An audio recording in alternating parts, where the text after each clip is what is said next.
This is my best kind of show notes because we didn't touch one of them, not even one of them. I'm not sure which one is Paul Rudd and which one is Lane Green. Final card here is the ultimate outcome. Today is Take Your Dog to Work Day. Oh, like Scooby-Doo. Yeah. Without further ado, his debut. Sweet Caroline. Everybody say hello to Sammy. Is it not good? I'm just pausing so that you just are at the front of your screen. I'm so enormously flattered. Branding is not a bad blind date. I'm gonna have to take a picture of this. No, this is agape. This is love. I really enjoyed this. You did do your homework. You asked great questions. I'm flattered. Thank you. You just made my day. Look at you. You are insane. How did I do that? You're how insane. Did I do that? You're insane. Well, welcome everybody to Corona TV. I am regrettably in front of Chelsea Football Club Stadium, Stamford Bridge. I'm not happy about it, but some things, they are what they are because it's where I saw my guest, Colin Shaw, the last time. We were both keynoting a Satmetrics conference at Stamford Bridge. Actually, it was pretty cool. I'm not going to lie, the ability to actually be in the stadium. There was a club or a pub that we kind of partied at, and we were able to go into the suites, Roman Abramovich's. I don't know if it was his suite, but certainly one of the suites. It's kind of cool to see the kind of access that we had as well. Hello, Joey. Nice to have you here today. My mom is watching. And we also got a comment from Joseph Jaffe saying, looking forward to Colin Shaw. Oh, wait, that's me, sorry. A little confused today because about 15 minutes ago, I just finished being a guest on Marcus Whitney's show. So Marcus was a guest on my show almost a month ago.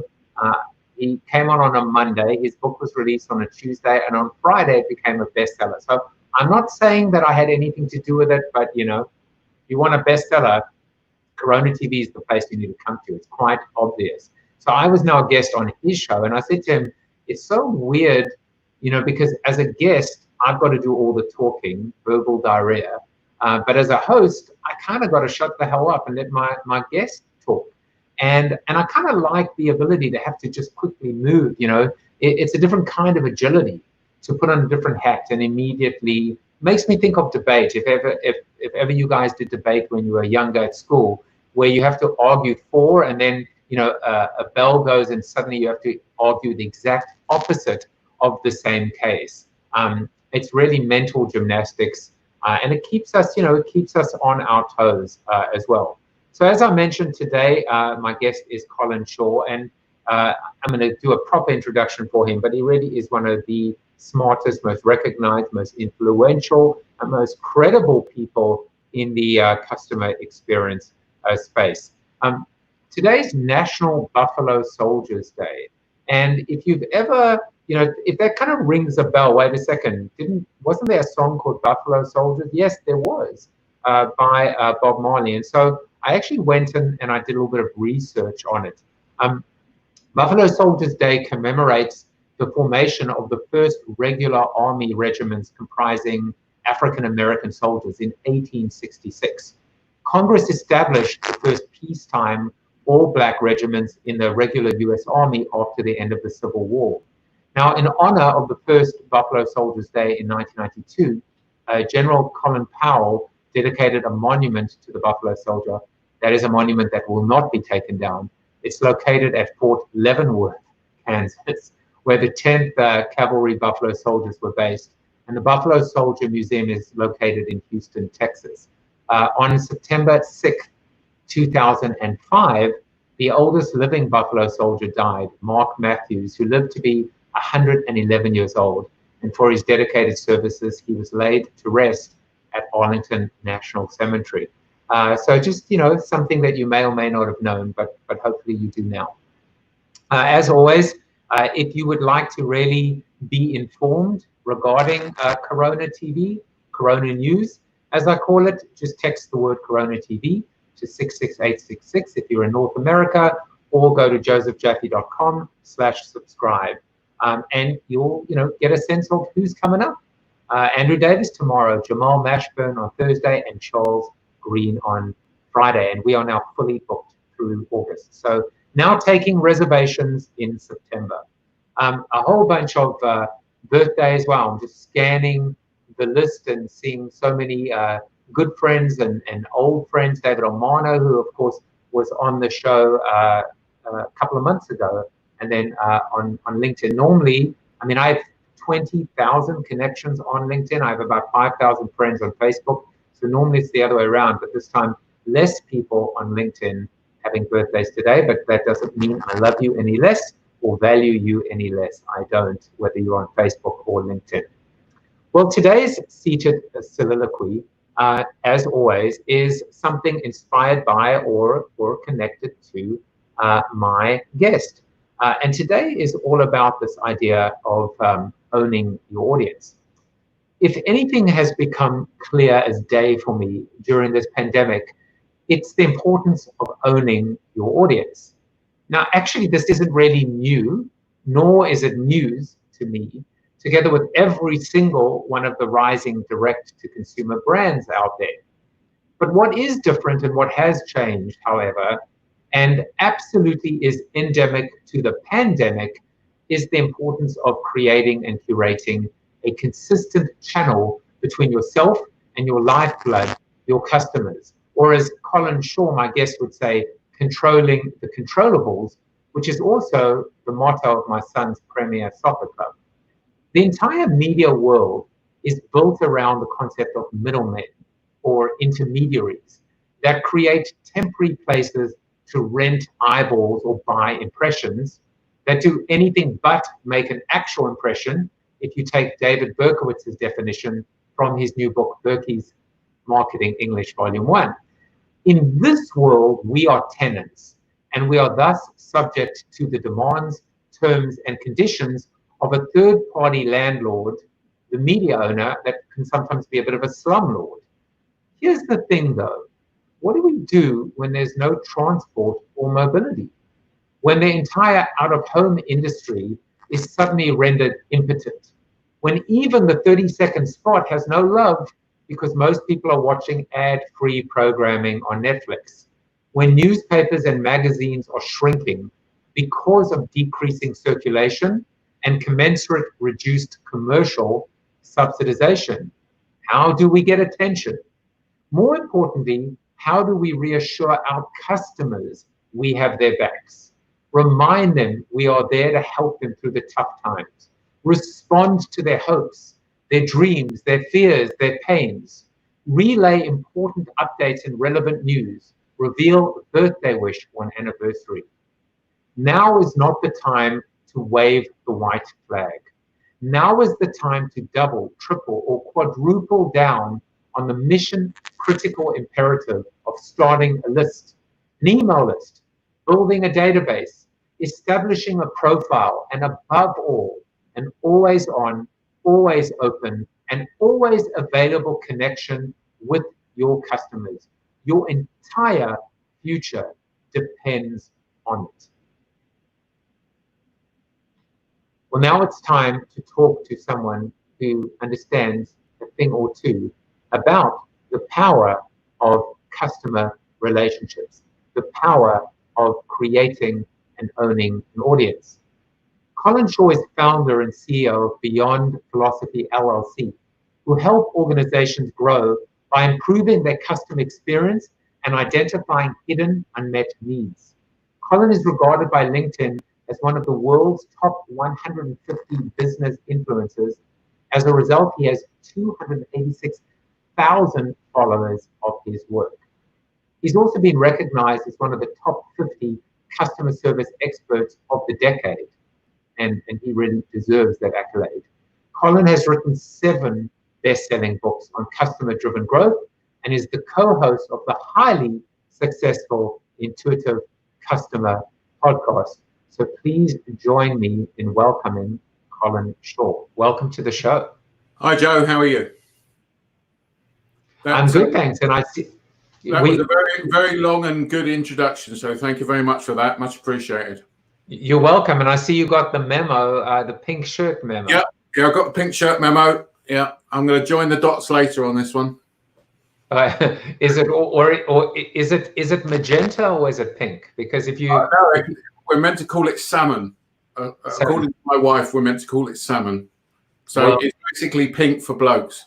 And pink for blokes. And unless it's salmon mousse, you want to avoid the salmon mousse, right? Yeah, I think you're right there. Now I know you're in England, right? I am in England at the moment. I'm normally in Florida. I'm normally flitting between our place in Florida and our place in England. But there's a thing called coronavirus that's going around that stops all the travel. And it's not so good in Florida at the moment. No, which is the reason I'm in England. well played there. I also found out, I mean, you probably are cringing. You probably cringed as much with Stamford Bridge when you were there at the conference as I was. I mean, I was kind of like between two worlds, because you're a Luton fan. I am. I'm a Luton Town Football Club fan, and there's not many of us. In fact, I phoned the club the other day and said, "What time's kickoff?" And they said, "What time can you get here?" That's cute. Now I remember, and I stand corrected, Luton. You know, growing up in South Africa, Luton were in an FA Cup final. We were in 1958, so I doubt if you'll remember it personally. Who am I thinking of? I'm thinking of maybe I'm thinking of Brighton, but there was their captain's name was Foster, and he wore a white. Was that Brighton? I was thinking. That was Luton. No, Luton got to a final against Arsenal in the league, what was called the League Cup back in those days. Maybe it's the League Cup. Did you have a guy by the name of Foster? Yeah, Foster was, and he used to wear the headband and all the hair, and 1970s, 80s time. See, I remember a little bit. We're both showing our age, mate, so...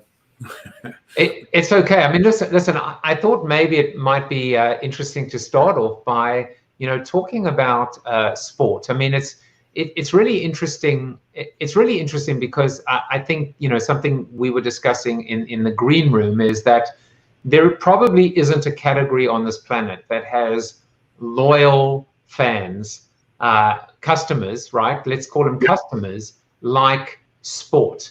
And I was actually curious as to, I mean, we're going through a lot of change. We just finished the English football season. The baseball season has started here, and the Florida Marlins have just announced 14 members of their squad have got the coronavirus. What have you witnessed in terms of how sports, franchises, associations, or individual teams have done and have handled COVID? I think it's interesting, and as usual, there's the good and the bad. I think sport's an interesting one because for me, it highlights for me what's sort of at the core of customer loyalty. So loyalty is an emotional attachment. Okay, loyalty is not logical. Okay, so I mean, I live outside of London, and being a supporter of Luton Town is not logical. Okay, I could go to see Chelsea, Arsenal, Tottenham, whoever it is, play, but I have this emotional attachment to Luton, and just some of the things, and we were, as you say, talking in the green room. Some of the things are just around the sort of community. I mean, it's really interesting in the lockdown. That my one of the reasons I'm back in England is my father's 92 and lived by himself, and to be honest, I couldn't trust him to look after himself in the lockdown, so we flew back, and he's been living with us ever since. But the reason I'm telling you that is because about 3 weeks into the lockdown, he got a phone call from Luton Town, because we're season ticket holders at Luton, to ask how he was and if there was anything they could do from him, and I was really surprised. But it's that type of thing that I think, those small things that mean a hell of a lot. And even to the extent now where certainly Luton are struggling with financially, as lots of people are, but they asked whether people would not, the season tickets holders, whether they would not sort of reclaim their money, and loads of us, myself included, did. We didn't reclaim our money; we let the club have it, and so the point I'm trying to make here is there's that emotional bond that is something special. So the danger is what businesses do. They talk about loyalty, which really means customers give us all their money. There is no to and fro. There is no give and take. There is no you do this and I'll do that. It's all about the organization, and that's really not loyalty. And it's more sort of, I would call it more sort of physical loyalty. So, I mean, even things like loyalty awards and loyalty rewards programs, they're not really about loyalty. True loyalty is about your family and your friends, the people that you are really loyal to. If I said to anybody in the audience now, who are you loyal to? Who are you truly loyal to? And that would be your family and your friends. You'd walk over hot coals for your family and friends. Not many companies that you would actually walk over hot coals for, except Luton Town. Well, and Dean Allen said, well done for staying up this season, from a Bristol City fan. Wow, yeah, absolutely. No less. Did well. Bob says, my cell provider, AC Communications Company, has ads on TV saying we're in this together. However, they've never shown loyalty to me. I think that's right. So, words are cheap. Yeah. We all know words are cheap, but people look at what you do, not just what you say. And when you get that dissonance between the brand, we're in this together, and then they couldn't care less, people see that dissonance and feel that and know that people aren't, but they're not in it together. It's just a marketing phrase. So in the case of, let's go back to Luton for a second. In the case where you have willingly said, you know what, keep the money for the season ticket. Yeah. Is it incumbent upon a company or a brand in that situation to give you something back in return that may not be monetary? It may be, for example, a brick that now has your name etched in it in perpetuity. Oh, well, I am now officially a Luton legend, along with everybody else that gave. Is that what they said? Yeah. So basically, the deal was, we'll let you watch it. We'll stream it live. You can watch it live, and next season, they will produce a special shirt with everybody's name on it. Now, I'm sure the name is going to be, like that big, and you'll need a magnifying glass to be able to see it. But yeah, that's what you got. So your name will be on a shirt, which is going to be called the Legends shirt. But again, let me stress. I mean, I think the numbers were something like 40 or 50% of season ticket holders gave back the season ticket based upon that. So it's a lot of genuine loyalty out there, basically. So I want to segue to the airline industry in a minute. From the sublime to the ridiculous. Yeah.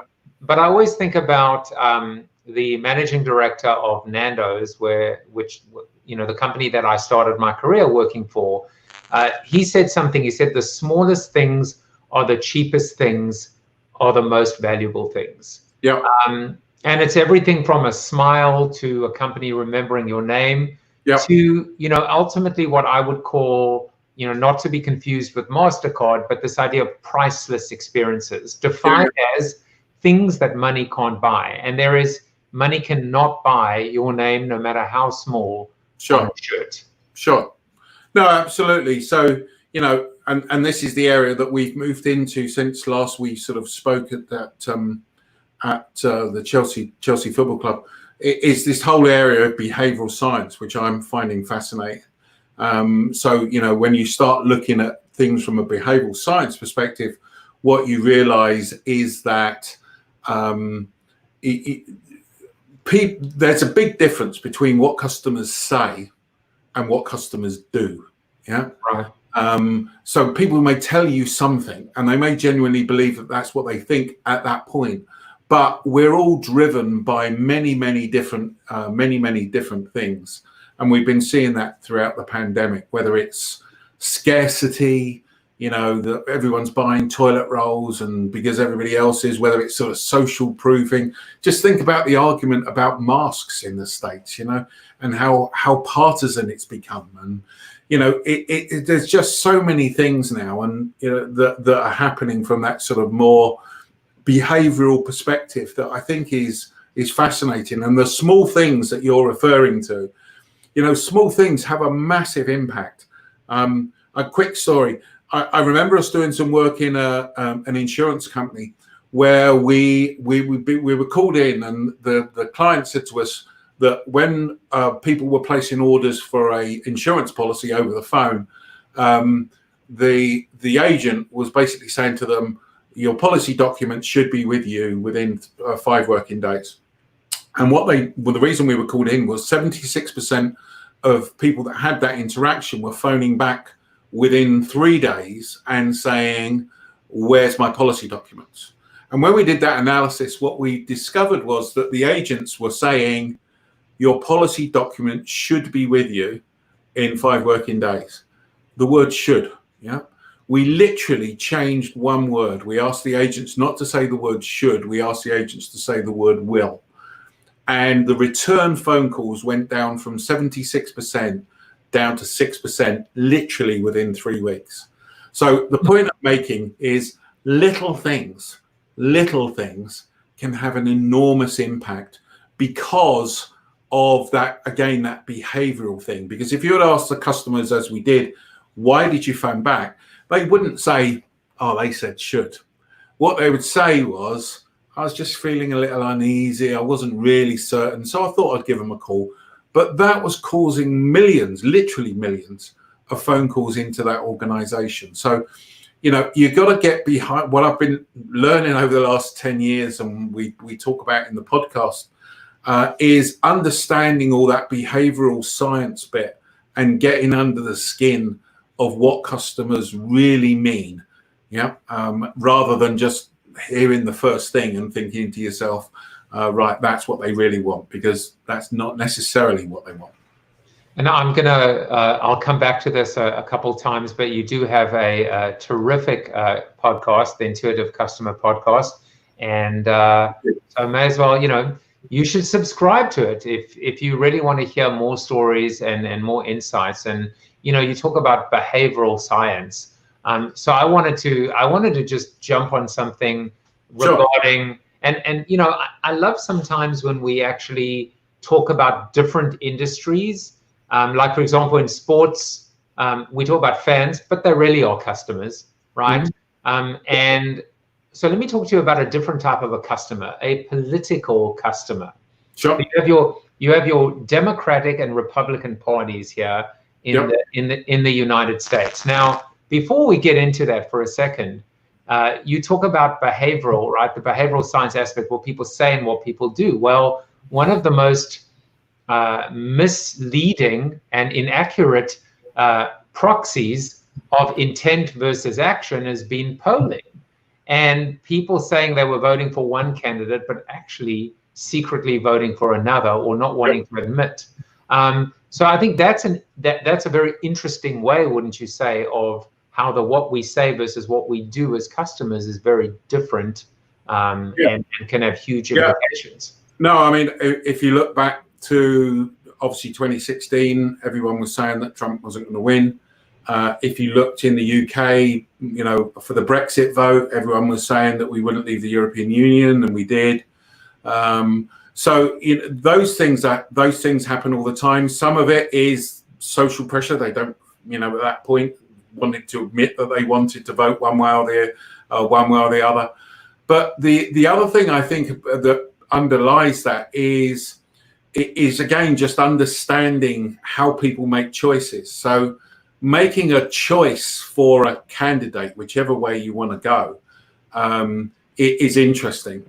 And again, what you learn through looking at behavioral science is that the way that we make decisions, or one of the ways that we make decisions, is picking a candidate is actually quite difficult. Or picking, let's talk about a product.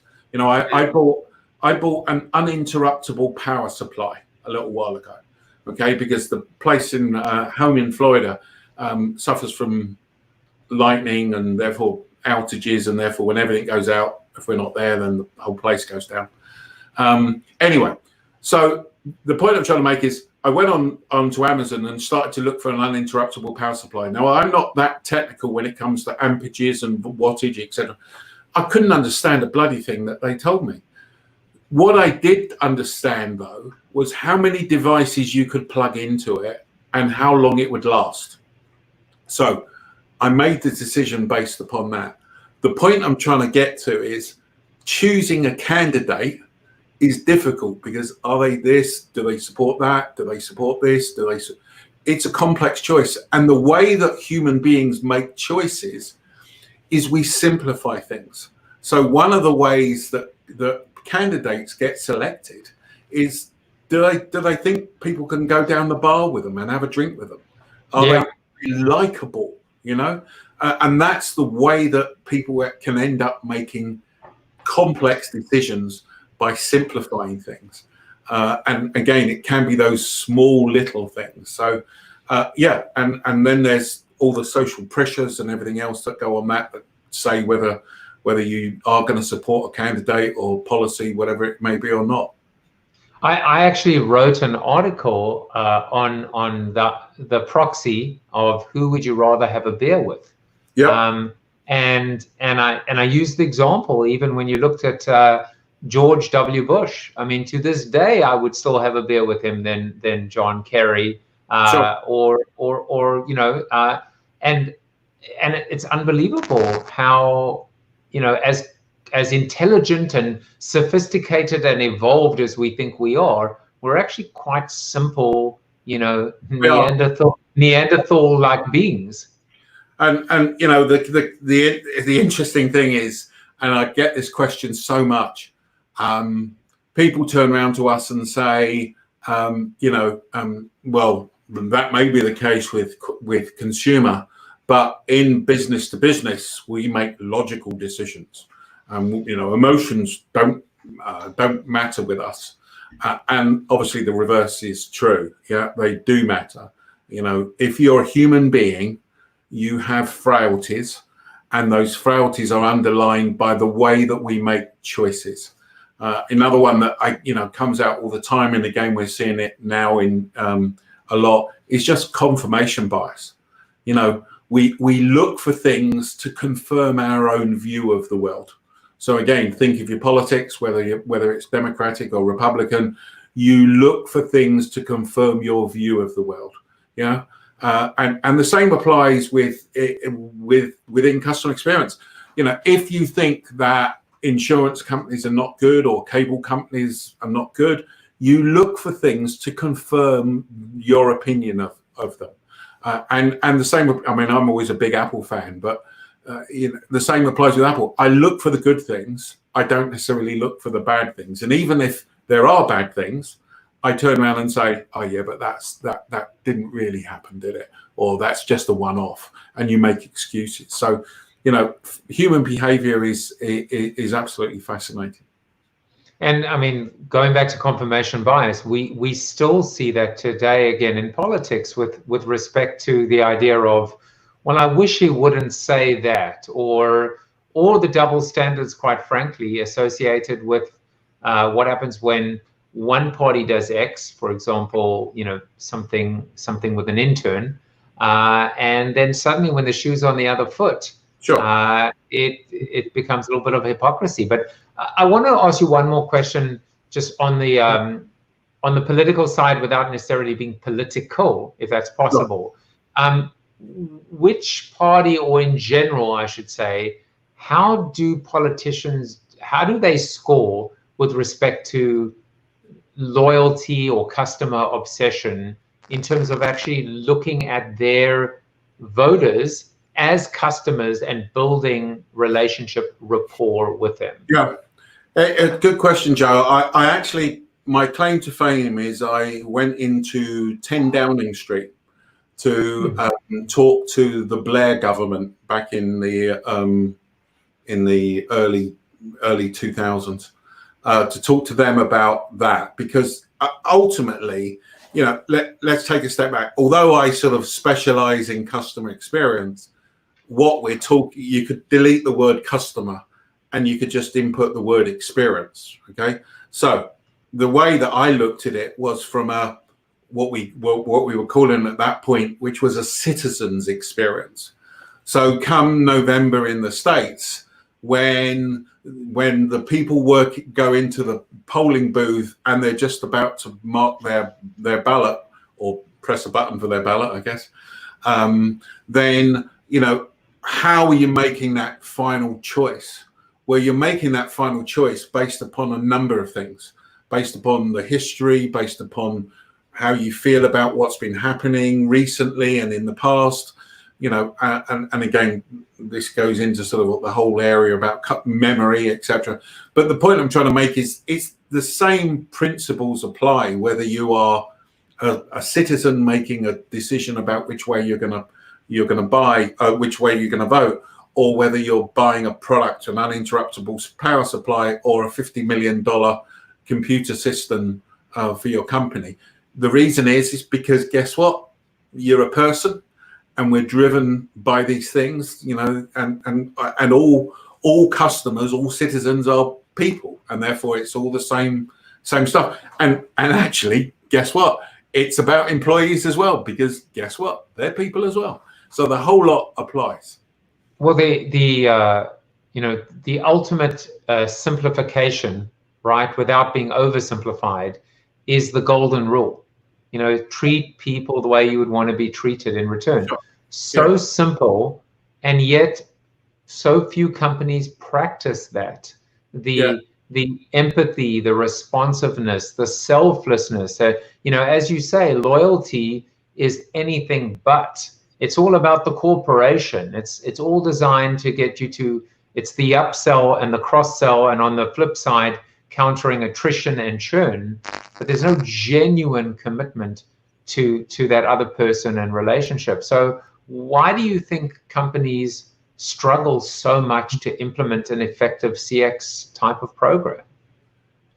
So I think a few things is that you know, for me, you've got these glass ceilings.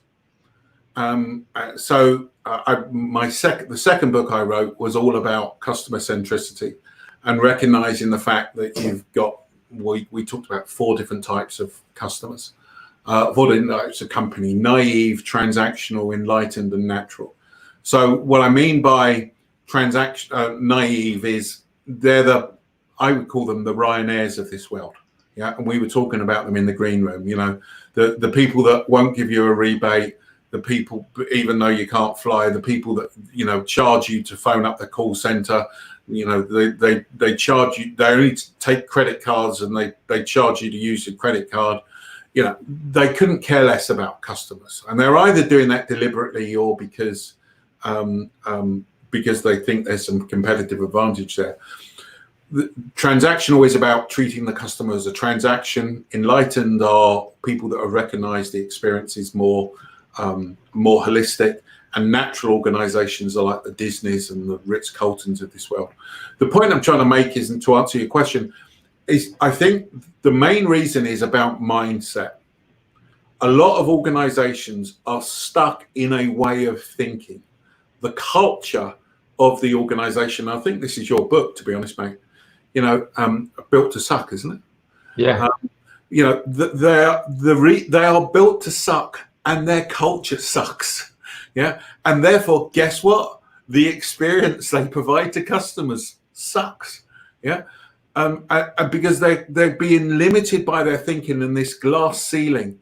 And what you got to do is you got to break through that glass ceiling and into new areas. So it's not just about the transaction; it's about how customers feel, the emotions they feel. It's about, and once you've understood that, It's then about understanding behavioral science and understanding how behavior fits in. But, you know, just the conversation we're having here today, most organizations wouldn't even know about all this stuff like confirmation bias and scarcity theory and, you know, all those types of things. And they don't think about those things. They're stuck in people buy on price, people buy features of their products, and that's it. And that's the bit that they're built. And they're great title of a book, Built to Suck, basically. Well, thank you. I have to send you $1 now and a copy of the book. I appreciate I appreciate that. There are a couple of things that I think come out of that, and the other one is, instead of trying to expand their wisdom and their breadth of knowledge in terms of who people are, why they buy, how they buy, what they do is they actually go to the bottom of the barrel and they focus on those 3 letters, ROI. But in particular, you know, because I will never ever shy away from the importance of metrics or measurability. Remember David Ogilvy, he once said, we should use metrics not as a drunk uses a lamppost, but rather as a guiding light. Sure. The problem is everything is transactional, everything is short term, everything is quick fix as opposed to bigger picture. Wouldn't you agree? Yeah, no, and that I mean, you know, both of us have worked in corporate life, and one of the worst things is just quarterly reporting, because it drives that type of behavior. Whereas when you run your own business like we are, you know, you can make more strategic decisions about what you're going to be doing in 5 or 10 years time. So I absolutely think that's part of the challenge. I think the other thing to think about is when you come to ROI is, and this is the example I always love, Disney know when they ask their customers what they want to eat at a theme park, Disney know that people say they'd like to have an option of a salad. Disney also know that people don't eat salads when they go to theme parks. They eat hot dogs and hamburgers. So you have to understand that, and this is the irony, as I said, I've written a book on customer centricity, and I'm just about to tell you, sometimes you shouldn't listen to your customer, because sometimes the customers will deceive you about what they really want, just like we're talking about there about voting and polls and everything else. What customers say and what they do can be very different. And therefore, what you've got to find out is what really drives value for you. And when I say value, I'm talking about loyalty, customer satisfaction, spend. You've really got to define the things that drive most value. And when we do research in this area, typically what we discover is it's not price. We've never found it's price. It's not the features of the product. Typically, it's what we would call the sort of humanistic type of things, the emotional things, like caring for me as a person, showing you that they care, valuing them. Those are the things that typically drive a great deal more value, rather than the speed at which you answer the call into the call center, or did you deal with problem management. It's the way that people are treated rather than the actual sort of substance of it. I was going to say, I also think to that end, what if different questions got asked even in politics, right? As in, I would trust this person with my life, or I would let this person look after my newborn baby. Sure. At the moment, probably neither of the candidates, but that's a different story for a different day.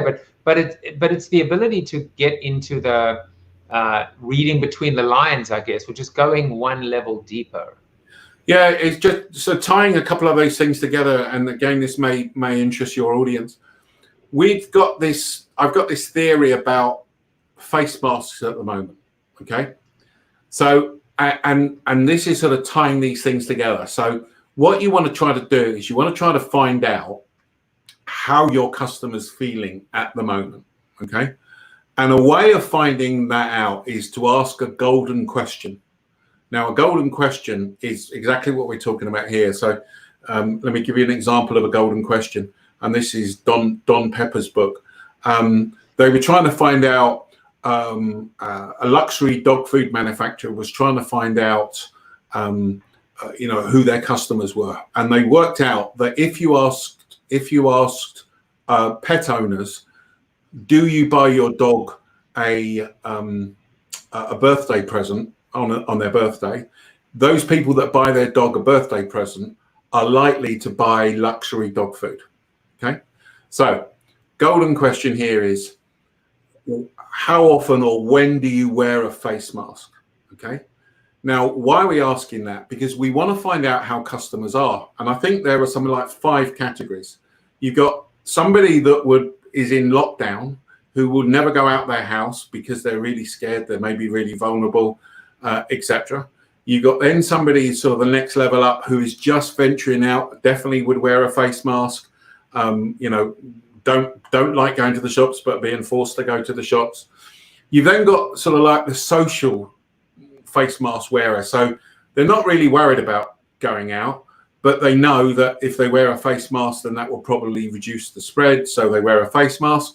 You've then got the pocket, what I've called the pocket face mask wearer. So in other words, they've got the face mask in their pocket. If everybody else is wearing one, they'll put it on, but they're not really worried.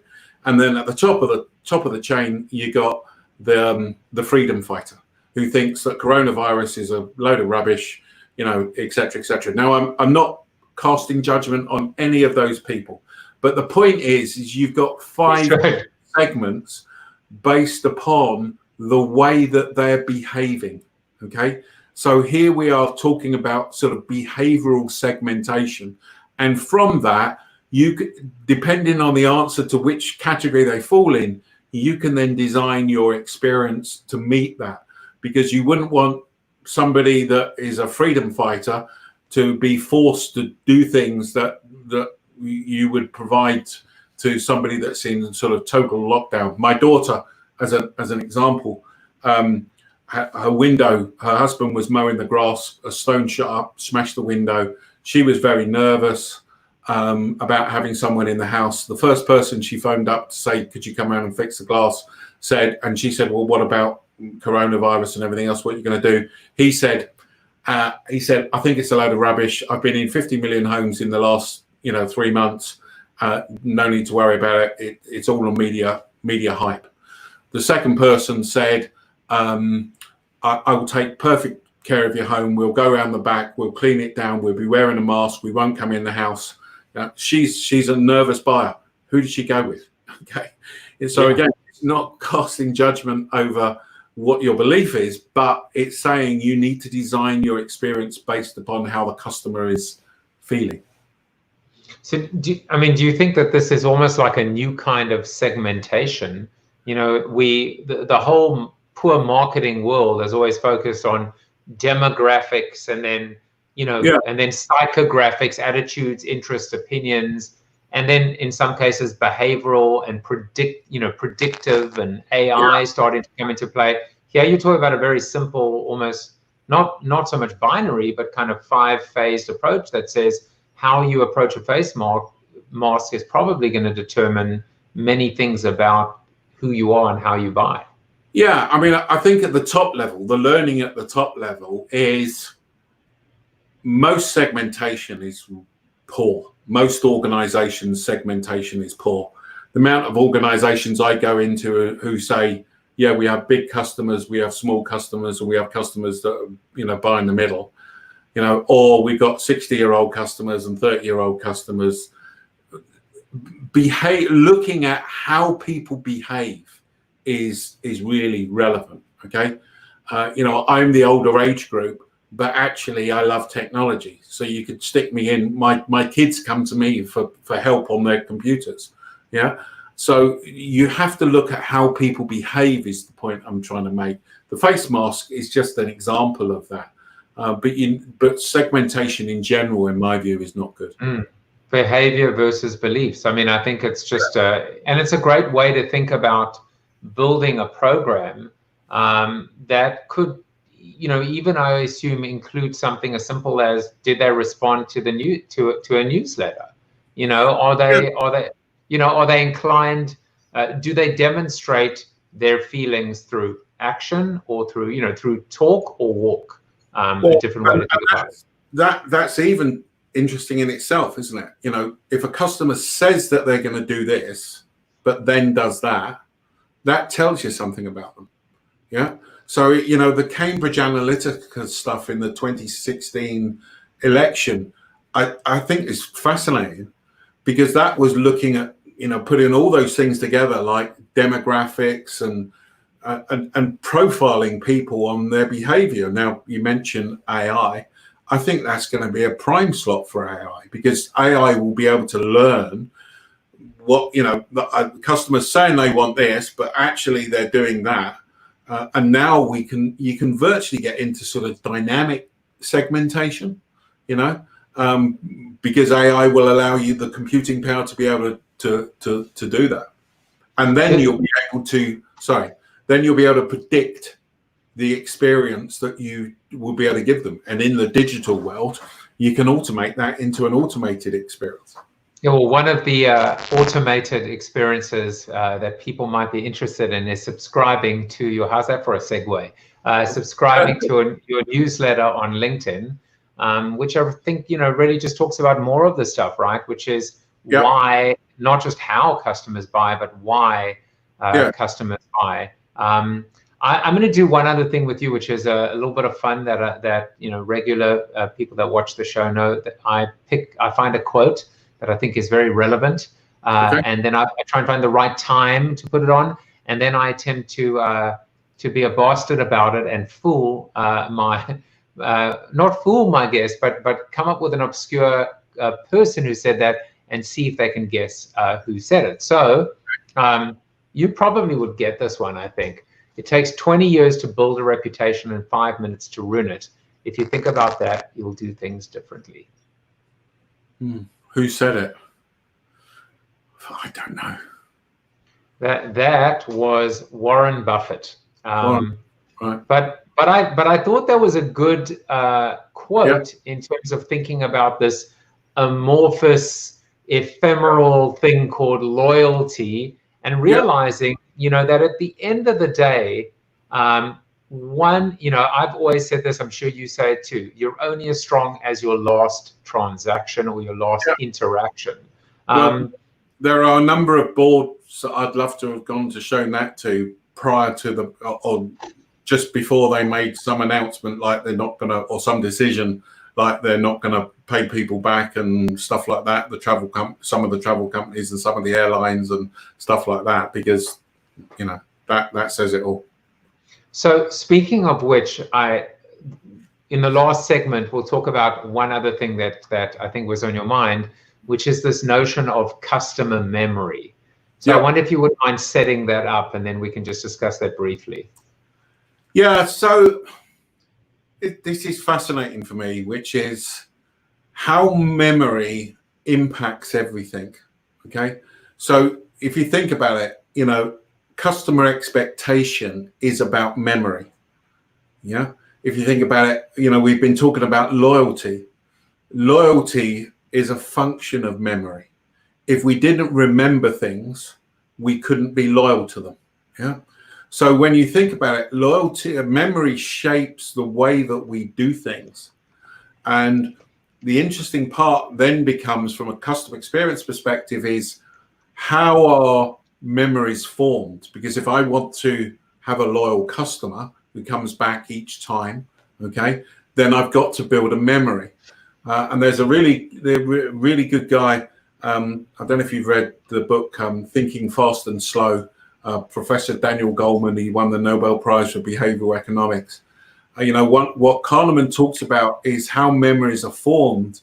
Memories are formed by the peak end rule, is what he calls it. So it's formed. Memories are formed by the peak emotion that you feel during an experience, and the end emotion that you're feeling during an experience. Now that again means us as human beings. Okay, so peak end rule. If I said to you, where were you during 9/11? Everyone would tell you exactly where they were on that day, and like having an email attachment to it, yeah, you would have emotions that you were feeling during that day. In my view, the same is going to happen with the pandemic. You know, when we look back on this in 10 years' time, people will say, what happened to you in the pandemic? You know, you'll be able to articulate exactly what happened, where you were during lockdown, you know, all those things.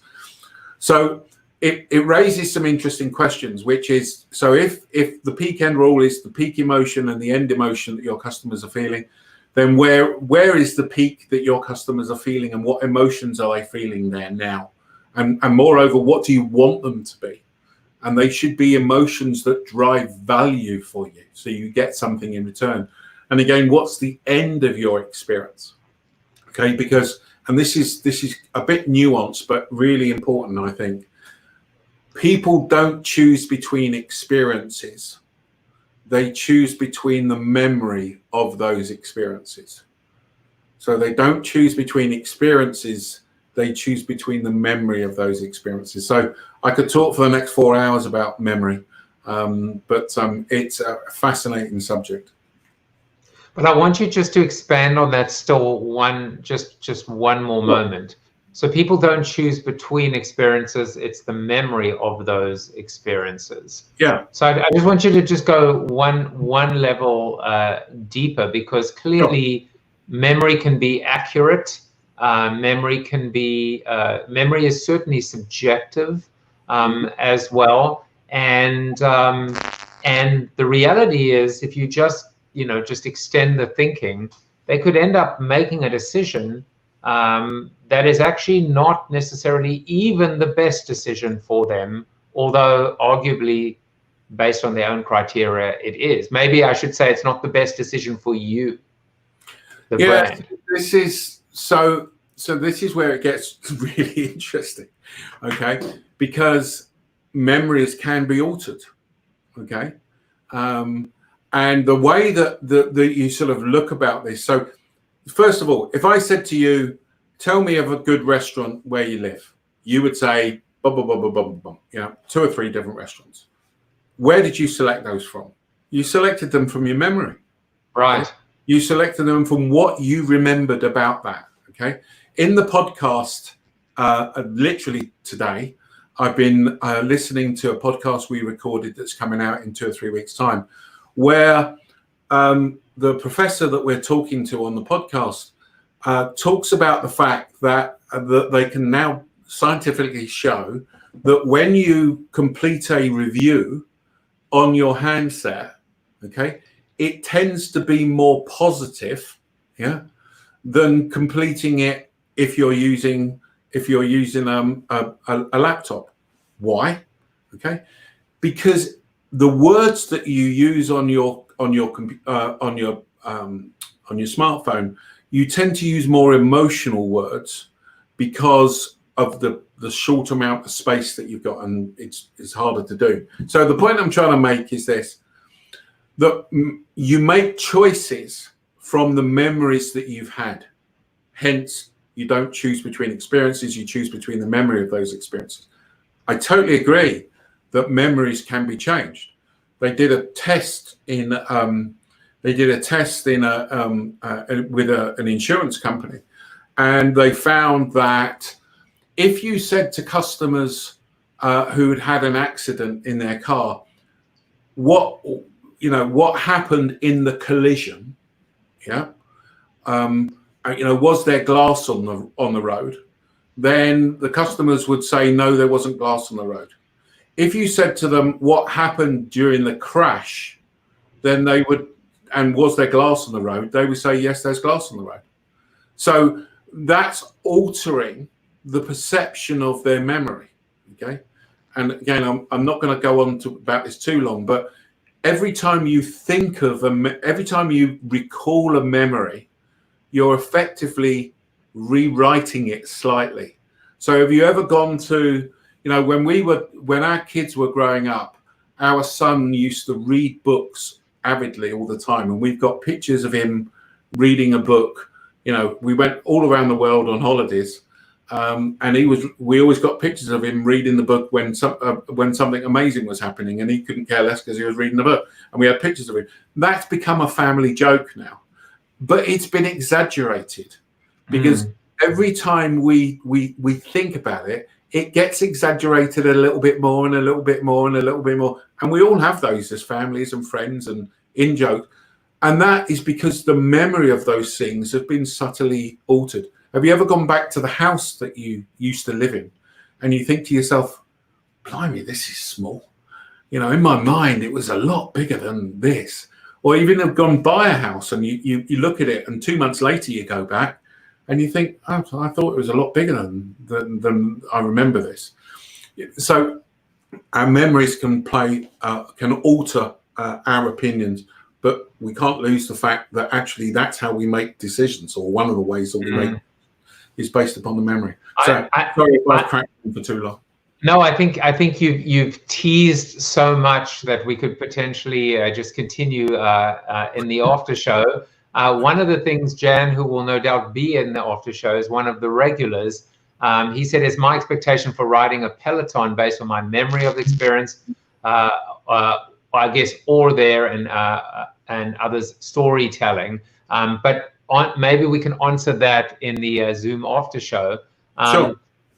The other thing that I'm going to ask you in that Zoom after show is, you know, the aspect of the subjectivity of memory now with respect to apps and technology. You can actually take a lot of the subjectivity out of the guesswork, more science, less art. So I wonder what that will entail for, or how that would alter your, your conversation. So we'll leave those two things for afterwards. But I'm going to wind down with you by starting. You are the first person that I'm going to launch this with.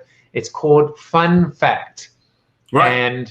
And the fun fact of yours that I am going to touch on, which is an insane one, and you need to explain it, is that you are uncle to your own children. How the hell is that even possible? Well, I'm from Tennessee. No. So they got other problems right now in Tennessee. Shame. My wife Lorraine, unfortunately, her father died just after we got married, so 40 years ago or something like that. And the long and short of it is then that, unfortunately, my mum died about 7 years later. But we did some matchmaking, and my father married my wife's mother. So my father married my wife's mother, okay, which makes my wife my stepsister, okay. So I go to bed with my stepsister every night, and therefore her children, I'm their uncle as well as their father. Does that make sense? Well, I think it makes so much sense that I don't think I'll be doing Fun Fact anymore with anyone. I'll be like, if anyone can beat that, it's amazing, yeah. So you've set the bar so low that, you know, now the challenge to my guests will be, can you go lower? No, that was awesome. Dean Allen said, "Thanks, gentlemen. See you at Kenilworth Road next season." It may just be a cardboard cutout of you. But we'll see what happens. Colin, I'm so glad we had the opportunity to catch up a little bit. I will flash various ways that people can get hold of you, but want to just give you the last word. Anything that you want to just share with the audience, and it can be a plug or it can just be a final thought. No, just two things. Well, one is thanks very much for having us on the show. It's been really enjoyable. If you're interested in all this stuff and about behavioral science, then certainly go to the Intuitive Customer podcast. I sit there every week with a professor of consumer psychology who used to be a stand-up comic. So we have a good laugh when we're talking about all this stuff. But it's a fascinating subject. And the only other plug I would put in is buy your book, because Built to Suck is a great title, and definitely too many organizations are exactly that, built to suck. Well, thank you, kind sir, for those kind words. Tom said, great show. And listen, coming from Tom, Tom is a previous guest, one of my favorite interviews before this one, of course, double PhD from Yale, the world's happiest public philosopher. Those things stuck with me, and that's not a memory. That is a recollection, an accurate recollection as well. But yeah, Colin was fantastic. I'll Great. see you next door in the Zoom after show. So you have to leave Stamford Bridge and then go next door to the Tottenham Hotspur Stadium. Okay, I'll go then. All right, exactly. Bye, everybody. See you tomorrow.